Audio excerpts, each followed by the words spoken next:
కొత్తది ఏమీ నూతనమైనది ఏదీ లేదు. ఆది కాండం నుంచి ఏది ప్రారంభించబడిందో అది ఈ రోజు వరకు కొనసాగుతుంది.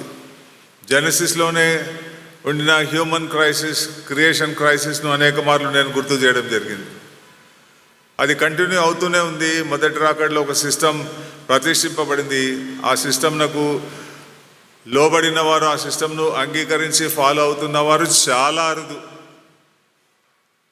Rarest of the rare. Yesu మార్గంను అనుసరిస్తున్న వారు rarest of the rare. Worshipping Jesus, singing praises to Jesus, talking about Jesus, doctrines of Jesus, gospel preaching, church life style, ఇవన్నీ మెకానికల్. హోల్ స్పిరిచువల్ సిస్టమ్ ఉంది అంటే యేసుక్రీస్తు లాంటి system rarest of the rare. ఈ ఉదయకాలంలో పరిశుద్ధ లేఖనానుసారంగా మరొకసారి సాల్వేషన్ అనే సంగతిని నేను ఎంఫసైజ్ చేస్తున్నాను. కారణం ఏంటంటే సాల్వేషన్ యాసా సోటర్ అన్నది రిచ్ బిబ్లికల్ కాన్సెప్ట్ అని పండితులందరూ అంగీకరిస్తున్నారు. యాసా సోటర్ అనే ఈ పదములకు అర్థం deliverance from sin, Satan, world, disaster, finally death. రక్షింపబడ్డ అనగా పాపము నుండి రక్షింపబడ్డ. ఒకసారి ఆలోచన చేయండి. పాపము చేస్తున్న మానవులు, పర్టికులర్లీ విశ్వాసులు, పాపమును ఎవరికి ఆపాదిస్తారు? ఎవరికి ఆపాదిస్తారు? పాపము నాలో ఉంది లేక పాపం చేస్తున్నానంటే ఎవరికి మనం యాట్రిబ్యూట్ చేస్తుంటాం? అది జనరల్గా సేటన్. కానీ పరిశుద్ధ లేఖనాల్లో రాయబడిన మాట స్వకీయమైన దురాశల చేత ఏడ్వబడి పాపం చేస్తున్నాం. ఆ సంగతి గుర్తించాం. సేటన్ వచ్చి మనల్ని డిస్టర్బ్ చేయనక్కర్లేదు. ఆ హ్యూమన్ టెండెన్సీ హృదయం బహు ఘోరమైనది, ఘోరమైన వ్యాధి గలది, బహు మోసకరమైంది. ఆ హృదయాన్ని డిస్టర్బ్ చేయడానికి సేటన్ అక్కర్లేదు.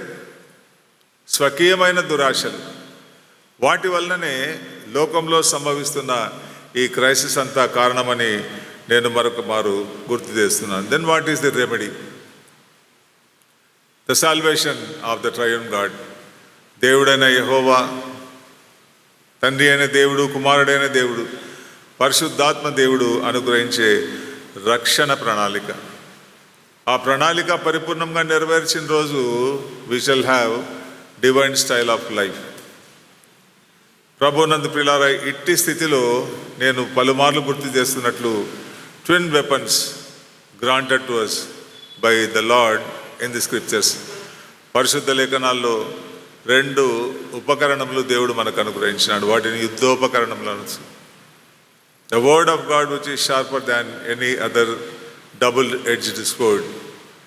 దేవుని వాక్యం ఎటువంటి 2 అంచులు గల వాడి అయిన ఖడ్గం కంటే షార్ప్. ఆ షార్ప్ స్వర్డ్ను మనం కలిగి ఉన్నట్లయితే we can cut everything in our lifes. రెండవదిగా the siren which sounds louder than any other siren or sound of this world. ఈ లోకమంతటిలో ఉండిన సైరన్స్ అన్నీ ఒక సౌండ్ చేస్తే ప్రేయర్ అనే ఆ సైరన్ యొక్క సౌండ్ ఇట్ బీట్స్ ఆల్. అంత గొప్ప యుద్ధోపకరణములు దేవుడు మనకు అనుగ్రహించినప్పుడు వాటిని గురించి ఆలోచించాం మనం. మీరు బాగా ఆలోచన చేయండి. ఏ ప్రసంగంలోనైనా, ఏ సందేశకుడైనా, సందేశకురాలైనా ప్రబోధించే 2 సూత్రాలు ఇవి. దేవుని వాక్యమును ధ్యానించడం, దేవునికి ఎల్లప్పుడూ ప్రార్థించడం. ఆ దేవుని వాక్యంను ధ్యానించడానికి, ప్రార్థించడానికి కూడా ప్రిన్సిపల్స్ ఉన్నాయి. దివారాత్రంలో దానిని ధ్యానించేవాడు ధన్యుడు, ఎడతెగక ప్రార్థన చేయడు. చాలామంది నేను ఈరోజు 6 hours ప్రేయర్ చేసినాను, నేను 8 hours ప్రేయర్ చేసినాను. మరికొందరైతే ఆ స్టేట్మెంట్స్ ఆశ్చర్యం, నా మోకాళ్ళు వాచిపోయినాయి. నీ మోకాళ్ళు వాచేటట్లు ప్రార్థన చేయడం అని లేదు దేవుడు. ఎల్లప్పుడూ ప్రార్థన చేయి అంటున్నాడు. ఇన్ని గంటలు నువ్వు ప్రార్థన చేస్తున్నావు, గ్రేట్ అన్నాడు దేవుడు. నువ్వు ఎల్లప్పుడూ ప్రార్థన చేయి అంటున్నాడు. వాక్యం ఎప్పుడు ధ్యానించాలంటే దివారాత్రం. అంటే మనం ఉన్న చోటెల్లా పరిశుద్ధ గ్రంథంను చేతిలో పట్టుకొని ధ్యానించాలని కాదు. As you do anything and as you do everything, దేవుని వాక్యంను నెమరు వేయడం, దేవుని వాక్యంను ధ్యానించడం. ఈ రెండు జరుగుతున్నప్పుడు no situation in the universe can disturb us. అన్నిటికంటే పైగా నేను ప్రతిసారి మీకు గుర్తు చేస్తున్నాను, the key of David, Messiah, the one who possess the key of David. దేవుని మెస్సయా దావీదు తాళపు చెవి కలిగిన వాడు. ఆ దావీదు తాళపు చెవికి ఉండిన సార్వభౌమత్వం, సర్వాధికారం గురించి అనేక మార్లు మనం గుర్తించినాం. The ultimate power is the key of David which is in the hands of the Messiah. అభిషిక్తుడైన యేసుక్రీస్తు చేతిలో ఉండిన ఆ David key, he that openeth none can shutteth, and he that shutteth none openeth. ఆయన తీస్తే వేసేవాడు లేడు లేకంలో, ఆయన వేస్తే తీసేవాడు లేడు. సో అంతటి మహిమాన్వితుడైన సార్వభౌముడు, సర్వశక్తిమంతుడు, సర్వాధికారి, భూత వర్తమాన భవిష్యత్ కాలంలో ఉండు సర్వాధికారి దేవుడు నాకు ప్రభు, ఆ పరిశుద్ధుడు పరిశుద్ధుడు పరిశుద్ధుడు. ఆయన చేతిలో ఉండవలసిన మనం ఎక్కువ శాతం మన చేతిలోనే మనం ఉంటాం. సక్సెస్ అవుతుంటాం, ఇట్స్ డిఫరెంట్. ఈ లోక సంబంధమైన సక్సెస్ ఇస్ డిఫరెంట్. నేను అంటున్నాను, క్రైస్తవ విశ్వాసుల కంటే విశ్వాసేతరులు, non Christians, they flourish more, particularly in India. So flourishing is possible to human being, but to bear fruit for Messiah is possible only to the Messiah. ఉదయకాలం ఆయన కంట్రోల్లో మనం ఉన్నాము అన్నది గుర్తించాలి. సంవత్సరాలు జరుగుతూనే ఉంటాయి. యెహోవా సంవత్సరం జరుగుతుండగా నీ కార్యంను నూతన పరచుము, సంవత్సరం జరుగుతుండగా దానిని తెలియజేయం. ఈ సెంటెన్స్ లాస్ట్ ఇయర్ చదివినామా లేదా? అంతకుముందు ఇయర్ మనకున్న ఎక్స్పీరియన్స్ కొద్ది ఒక 60 years నుంచి అవుతుంటాం నా ఏజ్ని బట్టి. కనుక ఆ సంవత్సరం జరుగుతుండగా జరిగే కార్యములు జరుగుతున్నాయని మనం గుర్తిస్తూనే ఉన్నాం. కానీ ఆ డివైన్ లైఫ్ స్టైల్ మన జీవితంలో ఎందుకు ఇంకా ప్రవేశించలేదన్న ప్రశ్న రావడం లేదు మనకు. ఉదయకాలం నా సందేశాన్ని గురించి మనం ధ్యానిస్తాం. ప్రభునందు ప్రియులారా, రక్షణ అనే సందేశం గురించి అనేక నెలలుగా మనము ధ్యానిస్తున్నాం. కొందరు ప్రశ్నించడం జరిగింది, ఎప్పుడు ఈ రక్షణ అనే కాన్సెప్ట్ స్టాప్ చేస్తామని. నేనన్నా, నాకు చేతనంత వరకు పాసిబిలిటీ లేదు. కారణం ఏంటంటే బైబిల్లో ఉండే సందేశమే అది. హీలింగ్ను గురించి మాట్లాడితే అది సాల్వేషన్, ఫర్గివ్నెస్ ఆఫ్ సిన్స్ గురించి మాట్లాడితే అది సాల్వేషన్, నేషనల్ హిస్టారికల్ విక్టరీని గురించి మాట్లాడితే అది సాల్వేషన్, ఇండివిజువల్ పాసిబిలిటీని గురించి మాట్లాడితే అది సాల్వేషన్. రక్షణ అనే ఆ సంగతి లేకుండా పరిశుద్ధ లేఖనంలో సందేశం లేదు.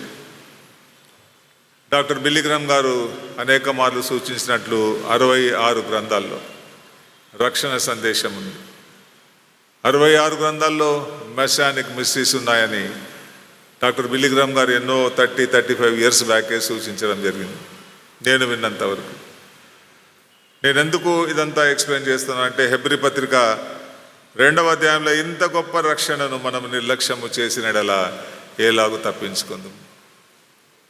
ప్రభునందు ప్రియులారా, ఈ ఉదయకాలంలో చదవబడిన లేఖన భాగంలో నుండి రక్షణ సందేశంను వినూత్నమైన రీతిలో మనమందరం కలిసి ధ్యానిస్తాం. హబక్కూకు 3వ అధ్యాయం. హబక్కూకు 3వ అధ్యాయం ప్రతి న్యూ ఇయర్ కొరకైన సందేశం ఇది అని మనకందరికీ తెలుసు. యెహోవా సంవత్సరము జరుగుతుండగా నీ కార్యము నూతన పరచుము, సంవత్సరం జరుగుతుండగా దానిని తెలియజేయం. ఒక రకంగా ఈ ఈ ప్రేయర్కు మీనింగ్లెస్గా కనిపిస్తుంది. ఎందుకనంటే సంవత్సరం జరుగుతుండగా నీ కార్యంను నూతన పరచు. ఆ కార్యం ఏదో ప్రవక్తకు తెలుసు. దానిని తెలియజేయమని మరీ మరీ అడుగుతున్నాడు. నీ కార్యంను నూతన పరిచే దేవుడవని యెహోవాను గురించి హబక్కూకు తెలుసు. Repeat the same and renew and reveal the same.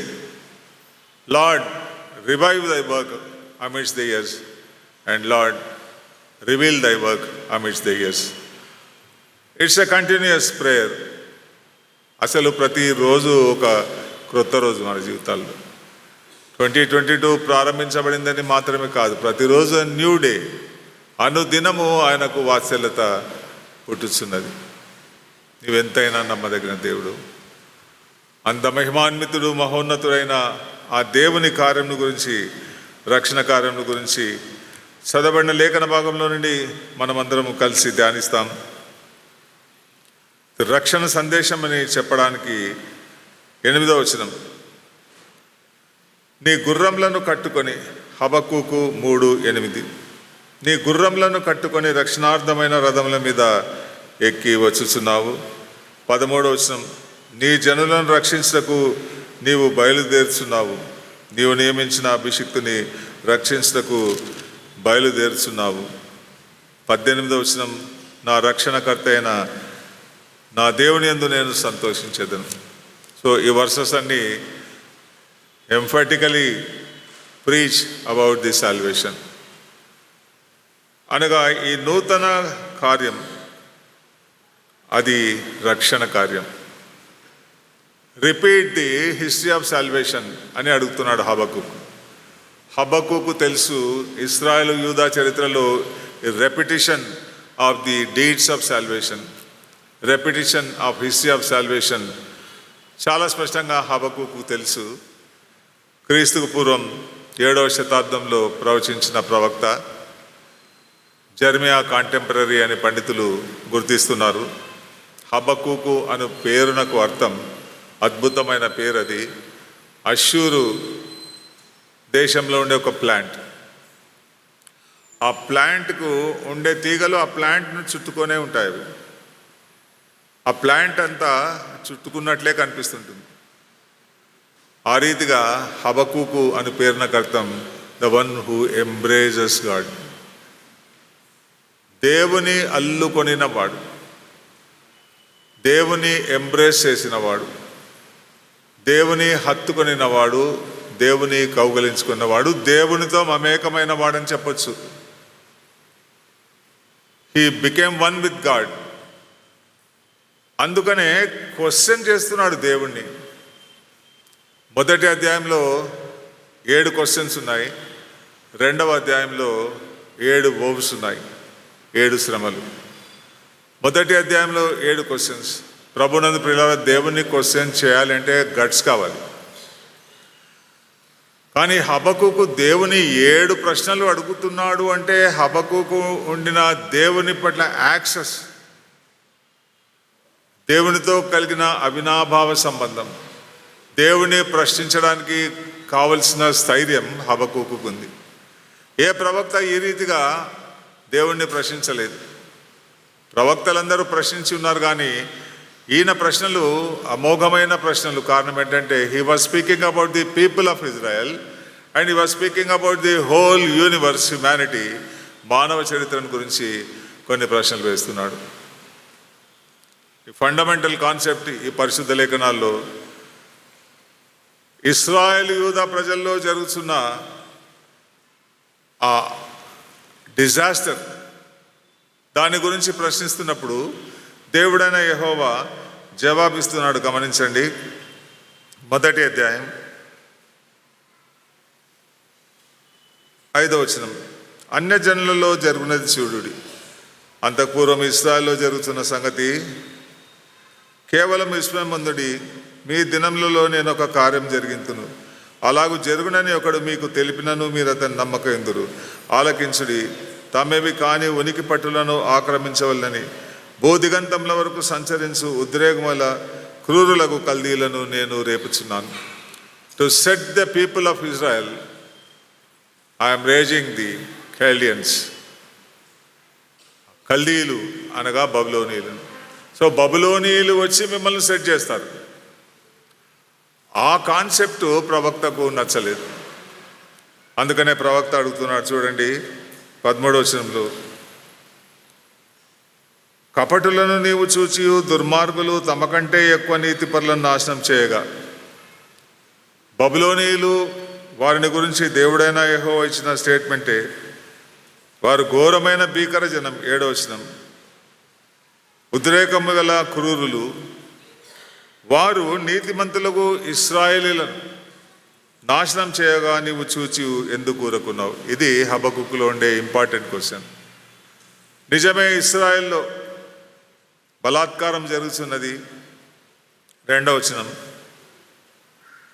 నన్నెందుకు దోషము చూడనిచ్చున్నావు. ఎంత గొప్ప ప్రవక్త అండి, ఎంత గొప్ప ప్రవక్త. వాట్ ఆ హోలీ ప్రాఫిట్ వాజ్ హబక్కుక్. నేను దోషము చూడలేకుంటున్నాను అంటున్నాడు. అంత పరిశుద్ధమైన ప్రవక్త హబక్కుక్. నన్నెందుకు దోషము చూడనిచ్చున్నావు. అసలు ఈ సంగతి చెప్పవలసింది దేవుడు.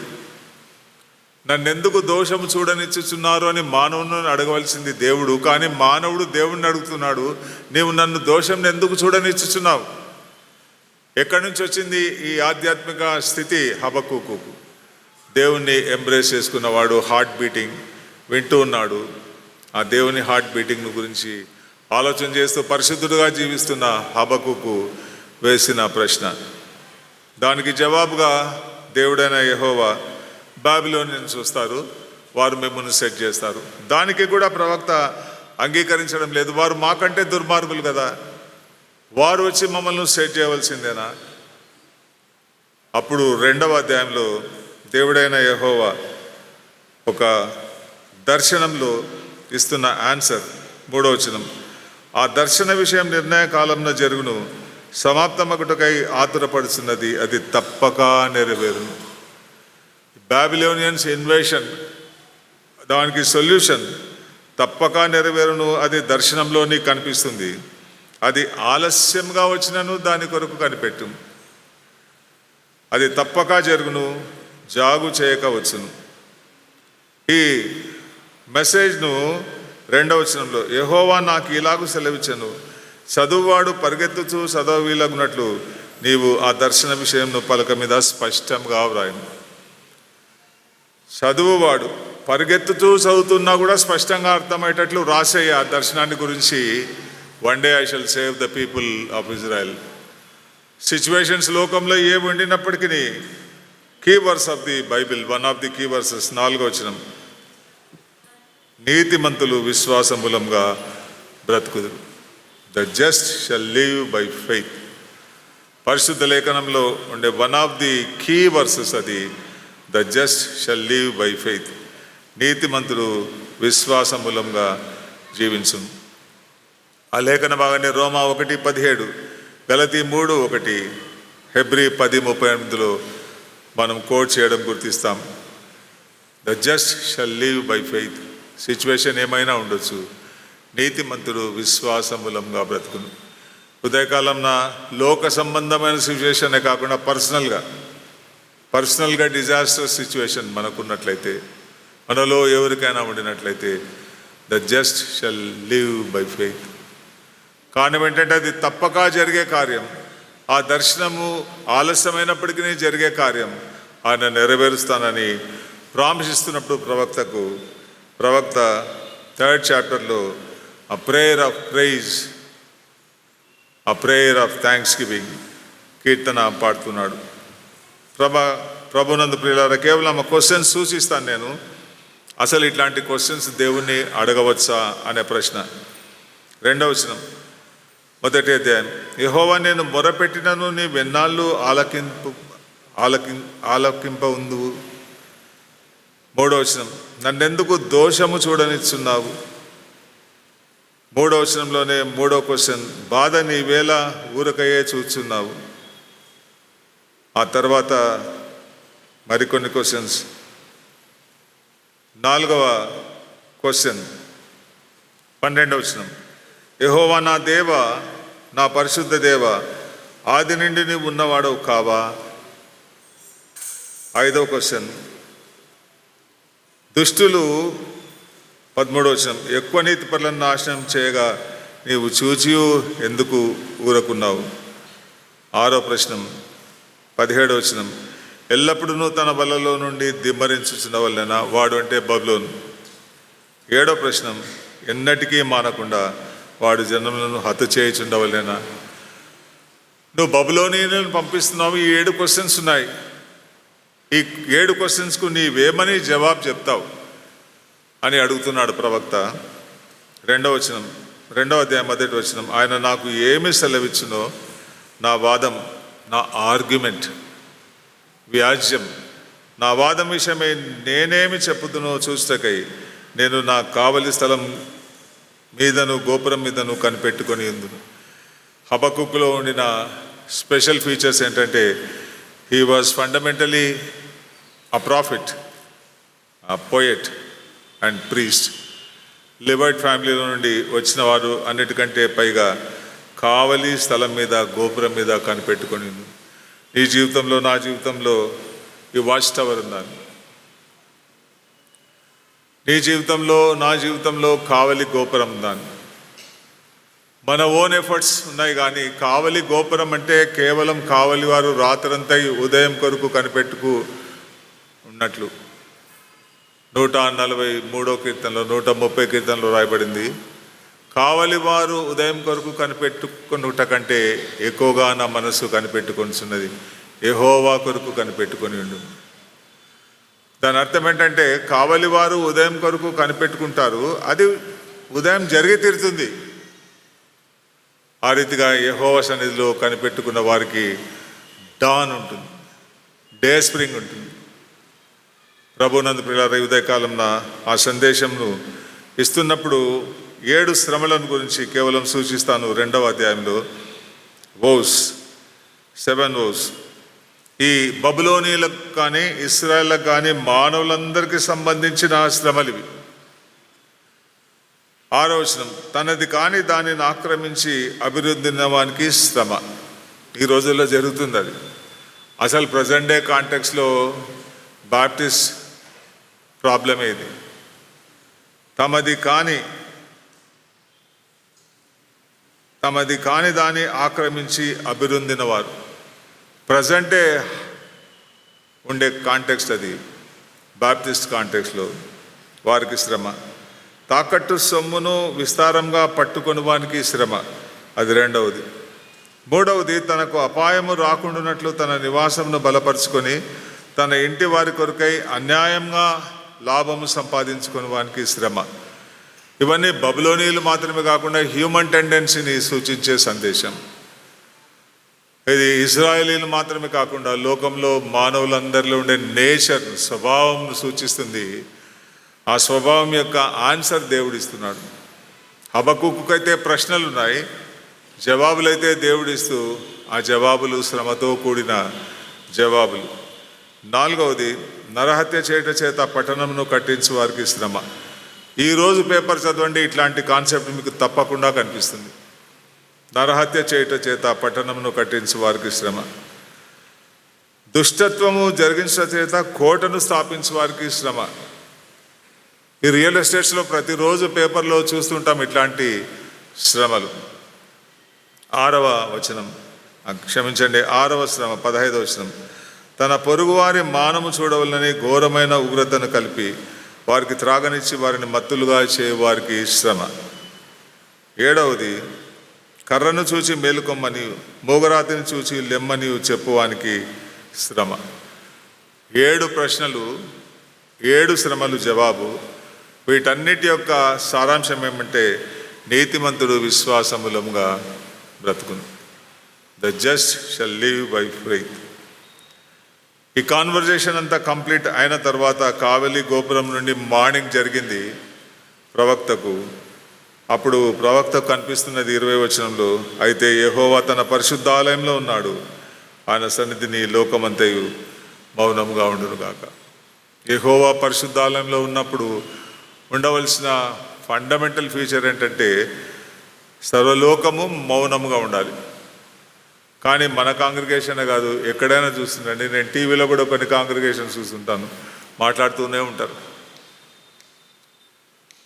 సర్వలోకము ఆయన సన్నిధిలో మౌనంగా ఉండవలేను. కాన్వర్జేషన్ కంప్లీట్ అయిన తర్వాత ప్రవక్తకు ఒక గొప్ప ప్రార్థన ఉద్భవించింది, గొప్ప స్తుతి ఆరాధన ఉద్భవించింది, ఒక గొప్ప సాంగ్ ఉద్భవించింది. ఈ సాంగ్ను గ్రాండెస్ట్ ఆఫ్ ఆల్ సాంగ్స్ అని పండితులు గుర్తిస్తున్నారు. ఇందులో ఉండే థియోఫనీ, దైవ ప్రత్యక్షత, ఇది సైనాయి ప్రత్యక్షతను సూచిస్తుంది అని కూడా పండితులు అంగీకరిస్తున్నారు.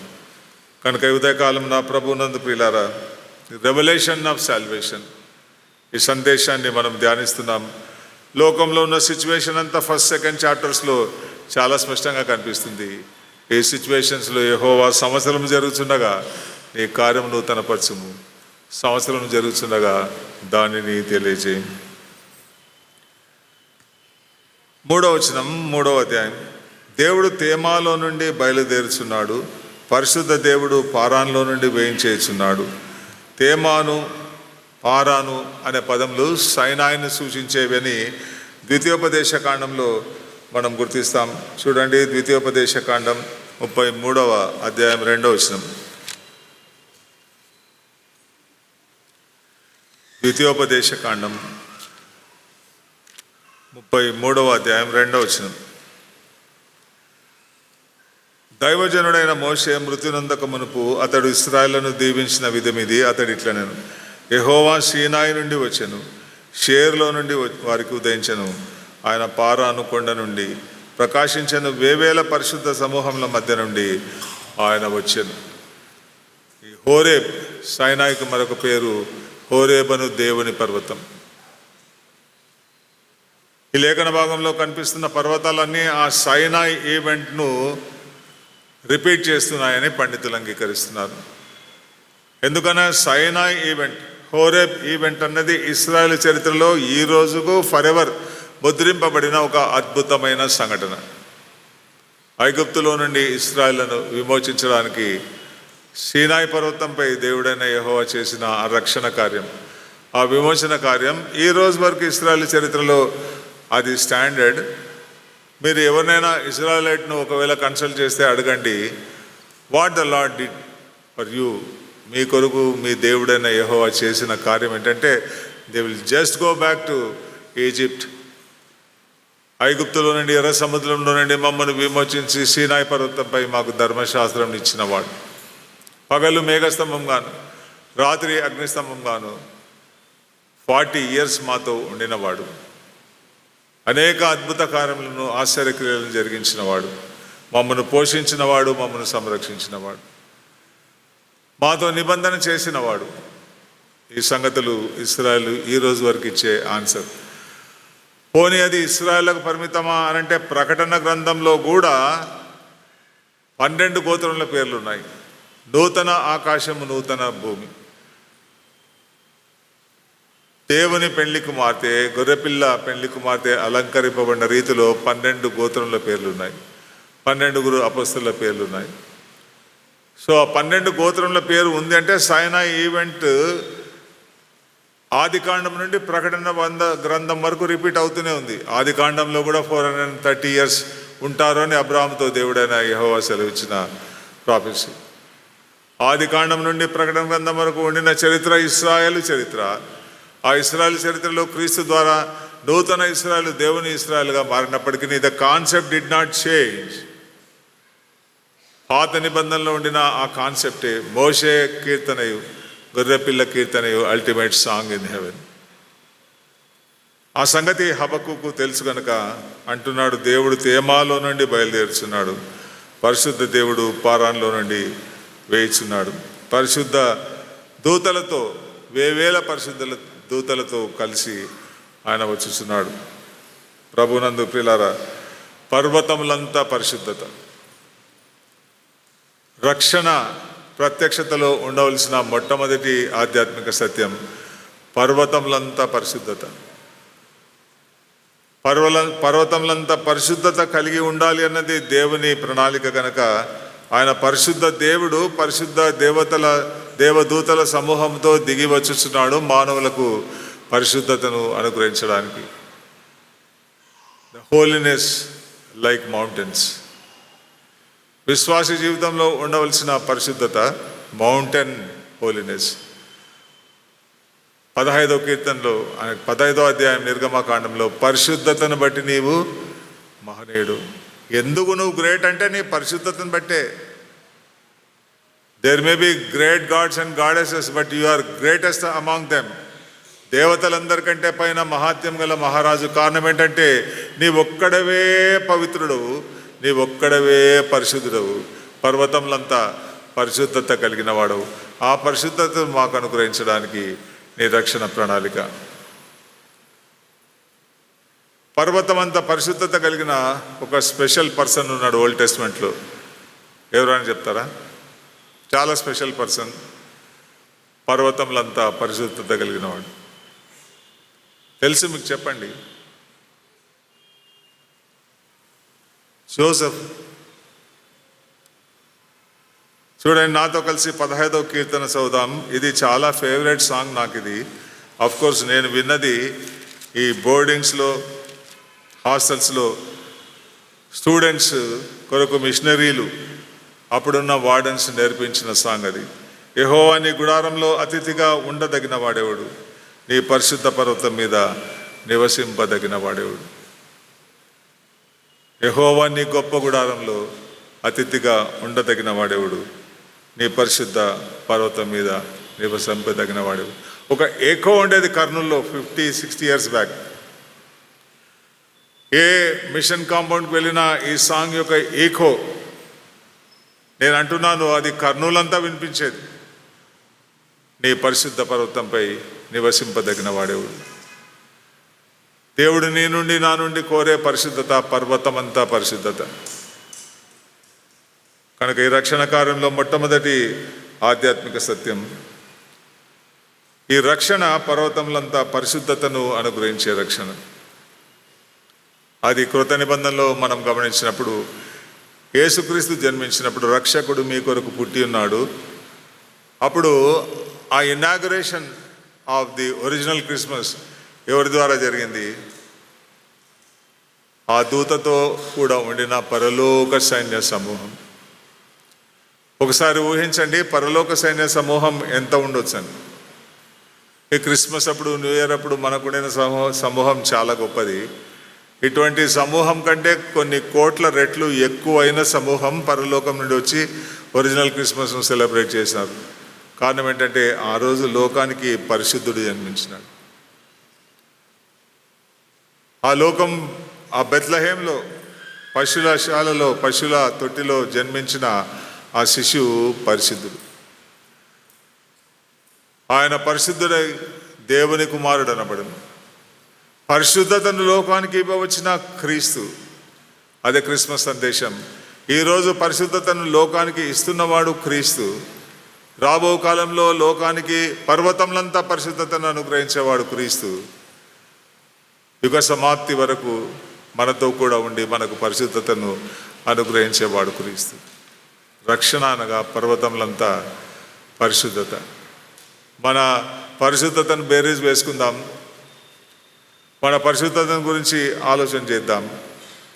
పాసిబిలిటీ దేవుడు మనకు అనుగ్రహిస్తున్నాడు పర్వతమంతా పరిశుద్ధతను కలిగి ఉండడానికి. ఆ పాసిబిలిటీని అక్వైర్ చేయవలసిన రెస్పాన్సిబిలిటీ మనది. అది ఫ్రీ గిఫ్ట్ ఆయన ఇచ్చేది.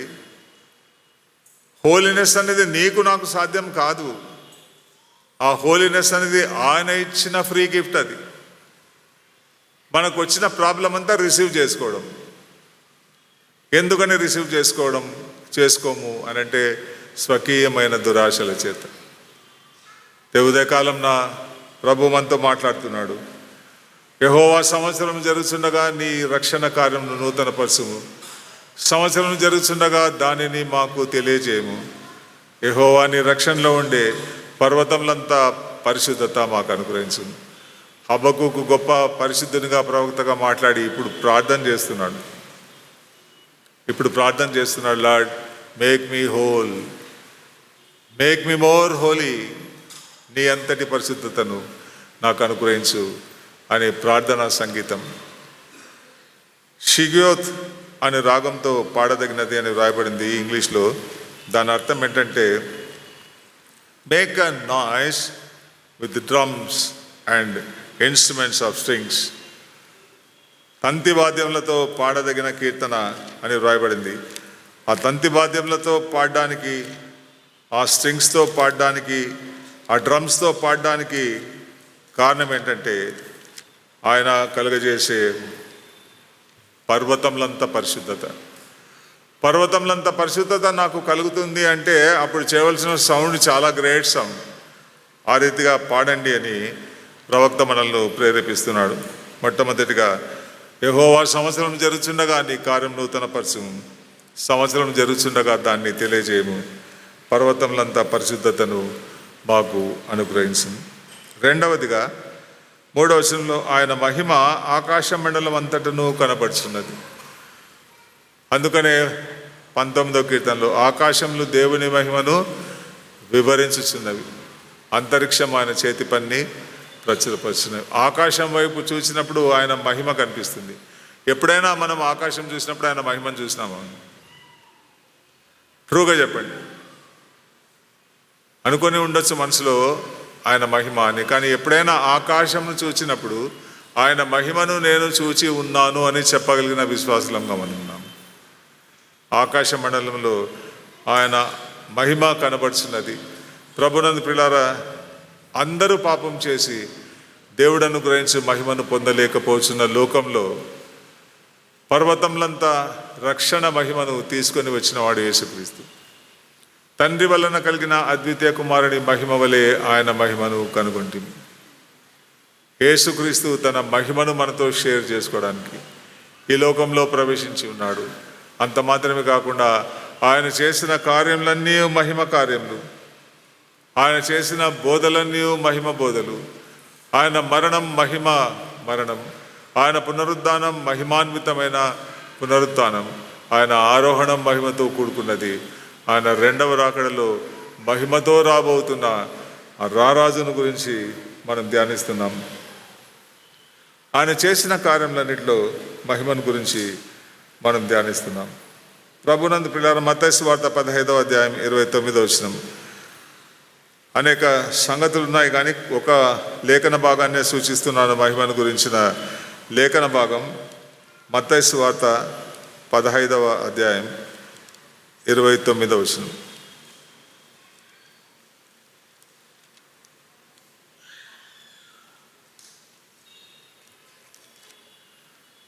మత్తయి సువార్త 15వ అధ్యాయం 29వ వచనం. యేసు అక్కడి నుండి వెళ్ళి గలిలయ సముద్ర తీరంనకు వచ్చి కొండ ఎక్కి అక్కడ కూర్చుండగా బహుజన సమూహములు ఆయన యొద్దకు కుంటివారు, గుడ్డివారు, మూగవారు, అంగహీనులు మొదలైన అనేకులను తీసుకొని వచ్చి ఆయన పాదముల యొద్ద పడవేసిరి. ఆయన వారిని స్వస్థపరిచెను. మూగవారు మాట్లాడటయు, అంగహీనులు బాగుపట్టేయు, కుంటివారు నడుచుటయు, గుడ్డివారు చూస్తాయి. జనసమూహం చూసి ఆశ్చర్యపడి ఇశ్రాయేలు దేవుని మహిమపరిచిరి. హీలింగ్ అన్నది ఈరోజు మనం ఫేస్ చేస్తున్న ఇంపార్టెంట్ సిచ్యువేషన్. ఈ కోవిడ్-19 వేరియంట్స్, ఒమైక్రాన్, వీటన్నిటి గురించి ఆలోచన చేస్తున్నాం. Omicron is not a hurdle for the healer, the messiah. మహావైద్యుడు, పరమ వైద్యుడు, ఆయనకు సమస్తం సాధ్యం. ఆయన తన్ను మహిమపరుచుకుంటకు ఏ అద్భుత కార్యములు జరిగించున్నాడు. కానీ నేను అంటున్నాను, అది జరిగినా జరగకపోయినా ఆయన మహిమాన్వితుడు. రూపాంతరం కొండపై ఆయన షేర్ చేసుకున్న మహిమ మోషే, ఏలియాలతో. దాని అర్థం ఏంటంటే ధర్మశాస్త్రం యొక్క రిప్రజెంటేటివ్ మోషే, ప్రాఫిట్స్ రిప్రజెంటేటివ్ ఎలైజా, వారిద్దరితో కలిసి గాస్పుల్ మహిమను షేర్ చేసుకున్నవాడు యేసుక్రీస్తు. He is fulfilling the glory of prophets and glory of the law and glory of the whole scriptures on the Mount of Transfiguration. పర్వతంలంతా మహిమ రక్షణను ఆయన మనకు అనుగ్రహించడానికి ఈ లోకంలో ప్రవేశించి ఉన్నాడని హబక్కూకు చేసిన ప్రార్థన. హబక్కూకు చేసిన ప్రార్థనలో ఉండే, హలో ఎవరు మాట్లాడుతున్నారు?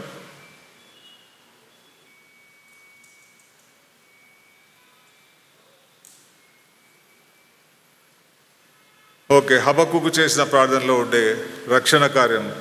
రెండవది, పర్వతంలంతా రక్షణ మహిమ. ఆ మహిమకు లిమిట్ లేదు. యేసుప్రభు అన్నాడు, నీవు నాకు అనుగ్రహించిన మహిమను నేను వీరితో షేర్ చేసుకుంటున్నాను. అసలు ఎప్పుడైనా ఆలోచన చేసినామా ఆయన మనతో తన మహిమను షేర్ చేసుకుంటున్నాడని? Actually that is the gospel and that is the message of salvation. ఆయన మహిమను మనం అనుభవిస్తున్నామా? మూడవదిగా బలమును గురించి రాయబడింది చూడండి, 4వ వచనం. సూర్యకాంతితో సమానమైన ప్రకాశం కనబడుచున్నది, ఆయన హస్తంలో నుండి కిరణములు బయలు వెలుచున్నవి, అచ్చట ఆయన బలము దాగి ఉన్నది. ఆ బలమును సూచించే మరొక లేఖన భాగం 8వ వచనం. నీ గుర్రములను కట్టుకొని రక్షణార్థమైన రథముల మీద ఎక్కి వచ్చుచున్నావు. 19వ వచనం. ప్రభువు యెహోవాయే నాకు బలం, ఆయన నా కాళ్లను లేడి కాళ్ల వలె చేయను, ఉన్నత స్థలముల మీద ఆయన నడిపించును. పర్వతములంతా రక్షణ బలం. పర్వతములంతా అని నేను ఇంటర్ప్రిట్ చేస్తున్నది కాదు, చూడండి. నా కాళ్లను లేడి కాళ్ల వలె చేయను, ఉన్నత స్థలముల మీద ఆయన నన్ను నడవ చేయను. పర్వతములంతా ఉన్నతమైన స్థలంలో నన్ను నడవ చేసేంత శక్తి ఆయనకుంది. యెహోవా కొరకు ఎదురు చూసేవారు నూతన బలం పొందుదురు, వారు పక్షిరాజు వలె రెక్కలు చాపి పైకి ఎగురుదురు. ఆయన కొరకు ఎదురు చూడడమే బిబ్లికల్ ప్రిన్సిపల్. యెహోవా కొరకు కనిపెట్టుకొని ఉండు. ఆయన యొద్ద క్షమాపణ దొరుకును, ఆయన యొద్ద కృప దొరుకును, ఆయన యొద్ద సంపూర్ణ విమోచన దొరుకును, ఆయన యొద్ద వారి పాపములన్నిటి నుండి ఆయన వారిని క్షమించును. ఆయన కొరకు కనిపెట్టుకొని ఉండి ఆయన రథములంతా శక్తిని, పర్వతములంతా శక్తిని మనము అనుభవించినట్లు దేవుడు తన కృపను అనుగ్రహించును గాక. ఒక లేఖన భాగాన్ని సూచిస్తున్నాను. లూకాసు వార్త 13వ అధ్యాయం 10వ వచనం. లూకాసు వార్త 13వ అధ్యాయం 10వ వచనం. లూకాసు వార్త 13వ అధ్యాయం 10వ వచనం. విశ్రాంతి దినంలో ఆయన ఒక సమాజ మందిరంలో బోధించున్నప్పుడు 18 ఏండ్ల నుండి బలహీనపరచు దయ్యమును పట్టిన ఒక స్త్రీ, మూల భాషలో బలహీనపరచు ఆత్మను పట్టిన ఒక స్త్రీ అక్కడ ఉండింది. 18 years. ఆ దయ్యము, ఆ ఆత్మ ఆ స్త్రీని బలహీనపరుస్తుంది. అసలు దయ్యము ఆత్మ బలహీనపరిస్తే చాలా డేంజరస్ వీక్నెస్ అది. బలపరుస్తున్నప్పుడు ఆమెకు జరిగిన రిఫ్లెక్షన్స్, ఆమె నడుము వంగిపోయి ఎంత మాత్రమును చక్కగా నిలబడలేకుండాను. యేసు ఆమెను చూచి రమ్మని పిలిచి, అందుకనే రమ్మనుచున్నాడు అనే సాంగ్ వెరీ రెలవెంట్ ఉదయకాలంలో సందేశానికి అనే కోయర్వాన్ని నేను అభినందిస్తున్నాను. ఆ రమ్మని పిలిచి, అమ్మ నీ బలహీనత నుండి విడుదల పొంది ఉన్నావని ఆమెతో చెప్పి ఆమె మీద చేతులుంచగానే ఆమె చక్కగా నిలబడి దేవుని మహిమపరచెను. అపారమైన శక్తి. 18 years నుంచి స్పిరిట్తో సఫర్ అవుతున్న వ్యక్తి సిక్నెస్లో ఉంది, వంగిపోయింది, ఏమాత్రం శక్తి లేదు. యేసే ఆమెను చూసి రమ్మని పిలిచినాడు. ఉదయకాలం నన్ను రమ్మని పిలుస్తున్నాడు. What ever the weakness maybe.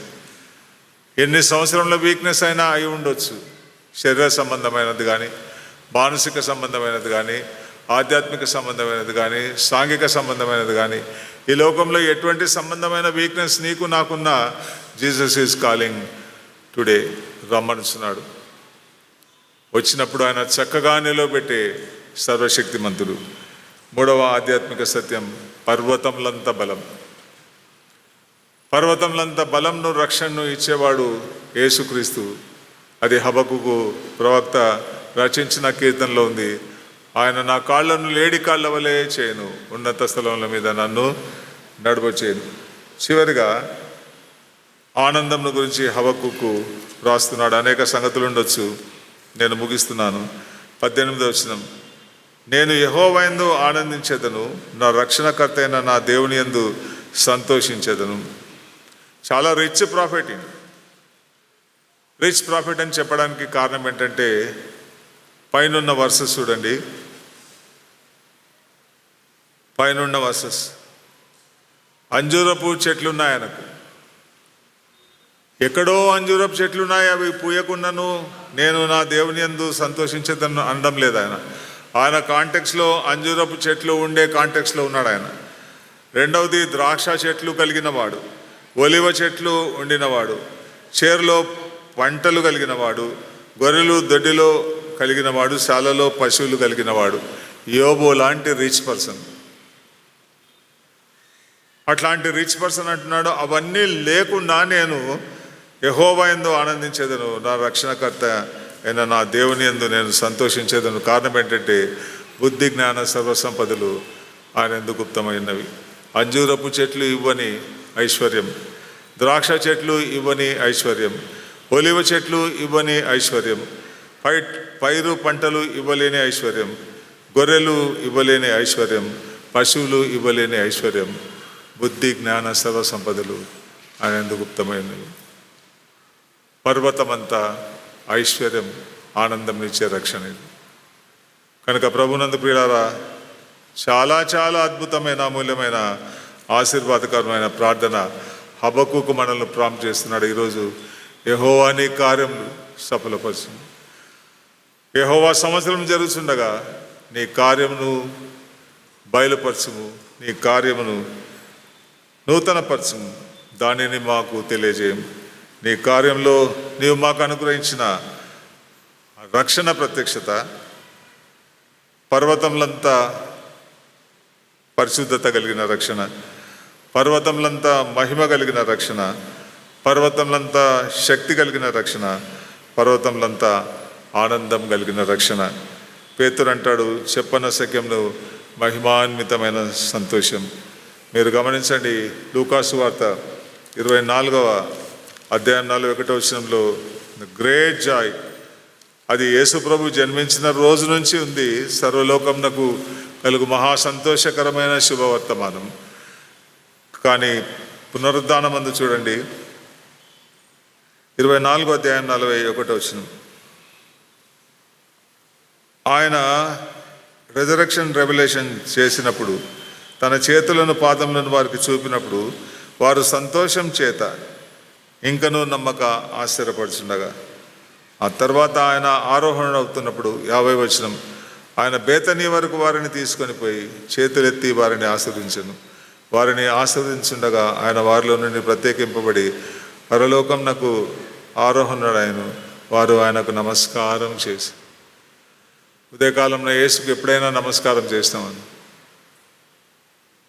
ఎప్పుడైనా ఆయనకు నిజంగా మానవులకు చేసినటువంటి నమస్కారం ఆయనకు చేసి ఉన్నామా అని. మానవులుగా కనపడిన వాళ్ళకందరికీ నమస్కారం, యేసుకు ఒక్క నమస్కారం చాలు. నీ హృదయపూర్వకమైన, నా హృదయపూర్వకమైన ఒక్క నమస్కారం చాలు ఆయనకు. ఆయనకు ఆ నమస్కారం ఇచ్చినప్పుడు మహా ఆనందంతో యెరూషలేమునకు తిరిగి వెళ్ళి ఎడతెక్కక దేవాలయంలో ఉండి స్తోత్రం చేయుచుండేది. దేవుడు తన పరిశుద్ధ లేఖన సందేశాన్ని మనందరి కొరకై అభిషేకించి ఆశీర్వదించాక, యెహోవా సంవత్సరం జరుగుతుండగా నీ కార్యం నూతనపరచుము, సంవత్సరం జరుగుతుండగా దానిని తెలియజేయము. ఆ రక్షణ కార్యంలో నీవు మాకు అనుగ్రహిస్తున్న పర్వతములంతా పరిశుద్ధత, పర్వతములంతా మహిమ, పర్వతములంతా శక్తి, పర్వతమంతా ఆనందం. ఈ ఆనందం అంతా కంప్లీట్గా ఎప్పుడు కనిపిస్తుందంటే పునరుద్ధానుడైన క్రీస్తులో. చెప్పనశక్యంలో మహిమాన్వితమైన సంతోషం. దేవుడు తన వాక్యమును మనందరి జీవితాల్లో ప్రతిష్ఠించి ఫలింపజేయను గాక. ఈ యాస సోటర్ను పరిపూర్ణంగా అనుభవించినట్లు ఆత్మతో మనల్ని అభిషేకించును గాక. ప్రార్థన.